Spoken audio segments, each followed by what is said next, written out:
I'm Tom Fruin, I'm a sculptor. Most people have seen the Watertower sculpture that you can see from the BQE.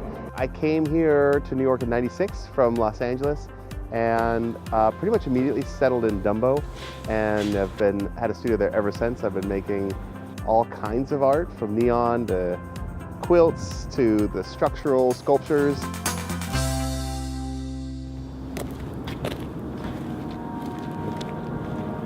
I like to think that I'm using buildings as pedestals. So it's kind of an architectural scale, but they're sculptural works. This is a house sculpture that I'm working on, and it's going to Jeju, South Korea.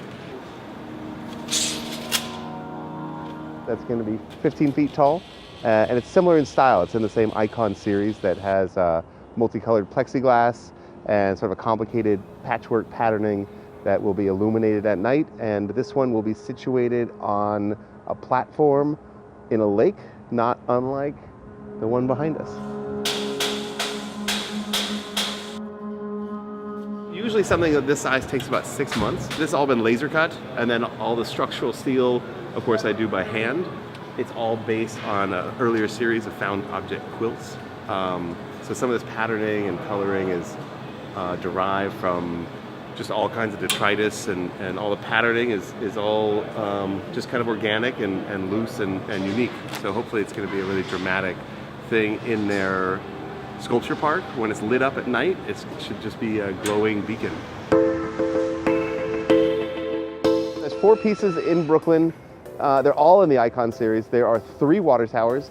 One's on top of 334 Furman, which is basically where Girolamo Street runs into the Brooklyn Bridge Park. You can see that really well from the BQE, both directions, and from the promenade. There's the other one on top, my studio in 20J in Dumbo.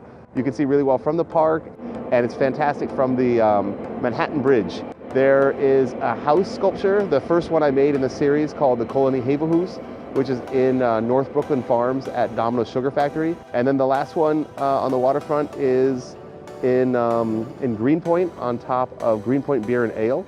It's another water tower, and it's sort of green in color to be sort of an icon for that neighborhood. It just seemed like an obvious, iconic sort of shape for the sort of this, Brooklyn kind of hard scrabble industrial feel. Like there was a lot of water towers, still are. It's trying to use maybe overlooked infrastructural shapes and then sort of making them fantastic in a way that forces people, when they see them, to reconsider these objects that are around you all the time, and just kind of appreciate your surroundings and just keep looking.